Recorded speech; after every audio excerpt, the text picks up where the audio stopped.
La gestion de la pandémie du gouvernement Bolsonaro est tout simplement catastrophique.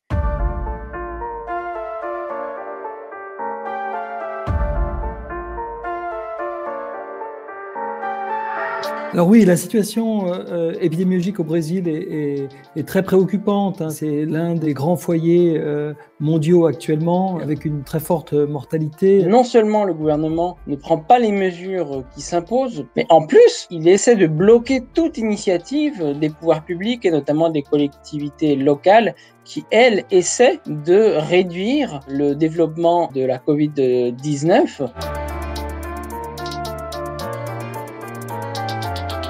Bolsonaro est préoccupé par une chose, c'est son maintien au pouvoir. Et dans cette perspective, il n'a qu'une idée en tête, c'est de maintenir les chiffres de l'économie, puisqu'il sait bien que si l'économie va mal, sa réélection sera compromise.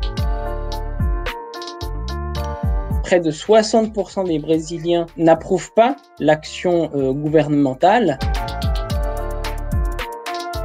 C'est l'un des aspects les plus tragiques de cette dystopie brésilienne. Le Brésil est un pays qui est équipé pour pouvoir mener à bien des grandes campagnes de vaccination depuis déjà des décennies. Le Brésil a pris énormément de retard dans l'achat des vaccins auprès des grands laboratoires. Aujourd'hui, le Brésil commence à vacciner ses habitants, mais à un rythme qui est insuffisant. Il y a un vivier au Brésil qui est inquiétant parce qu'il mélange une vaccination imparfaite, assez faible de la population, avec une circulation très élevée du virus, mais aussi de très nombreux variants. On parle souvent du variant P1 et du variant brésilien parce que c'est celui qui est le plus prévalent dans le monde, et aussi d'ailleurs au Brésil même. Il est peut-être 2-3 fois plus contagieux, donc c'est vraiment un variant qui se répand. D'ailleurs, aujourd'hui, plus de 50% des souches qui circulent au Brésil sont dues à ce variant P1. Il est dans la plupart des États du Brésil, il est dans 25 pays dans le monde, donc il n'a pas le même potentiel de diffusion que le variant britannique en Europe, c'est clair, mais on le voit apparaître, et à chaque fois qu'on le voit apparaître, c'est souvent sous forme d'épidémies difficiles à contrôler, d'épidémies flambantes, un peu comme on l'a vu en Colombie-Britannique, par exemple au Canada. Il se pourrait tout à fait que ce variant essaye d'occuper des positions d'abord en Amérique, et puis si on n'arrive pas bien à contrôler les frontières dans d'autres endroits du monde. Les autres variants identifiés par les autorités brésiliennes, ou surtout l'Institut Fiocruz, notamment au Brésil, ne sont pas des variants qui semblent pour le moment être dotés d'un pouvoir de sélection et d'évolutivité très intense. Dans les pays qui séquencent beaucoup les virus, qui ont des très bonnes infrastructures de recherche sanitaire, ce qui est le cas du Brésil, on peut voir des variants émerger parce que simplement on les recherche déjà.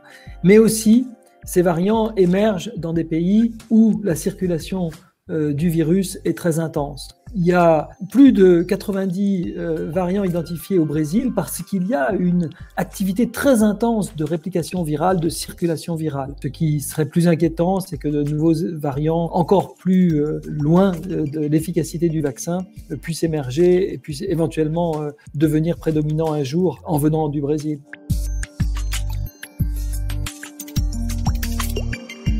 L'importance pour les vaccins, c'est quand même de protéger des formes graves. Or, pour le moment, il n'est pas rapporté dans la littérature ou par les autorités de santé un grand nombre de formes graves survenues avec des personnes vaccinées qui auraient été infectées par le variant P1. Bien entendu, il faut du temps pour cela, parce qu'il faut qu'une partie suffisante de la population soit vaccinée et qu'ensuite elle soit exposée à ces variants. Donc peut-être qu'un jour, on apprendra que des gens sont à nouveau en soins intensifs alors qu'ils ont été infectés par le variant P1 et qu'ils étaient vaccinés. Mais pour le moment, on n'a pas encore ce type d'information.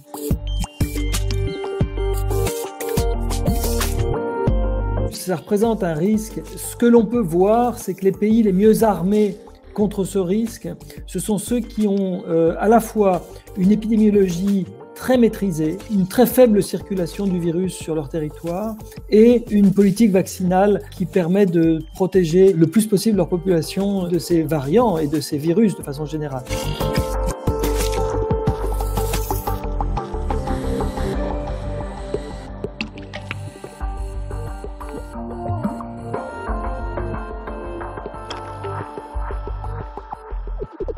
Vous avez à peu près 1 millier de personnes par semaine qui arrivent du Brésil et qui sont principalement des ressortissants français. On ne peut pas empêcher un Français de revenir sur le territoire national. Et quand vous prenez un vol, puisque vous parlez du Brésil, de Rio à Paris, si vous n'êtes pas français, vous devez montrer un motif impérieux, une convocation judiciaire, c'est très limité, et un test PCR même quand vous avez un motif impérieux, sinon vous n'embarquez pas.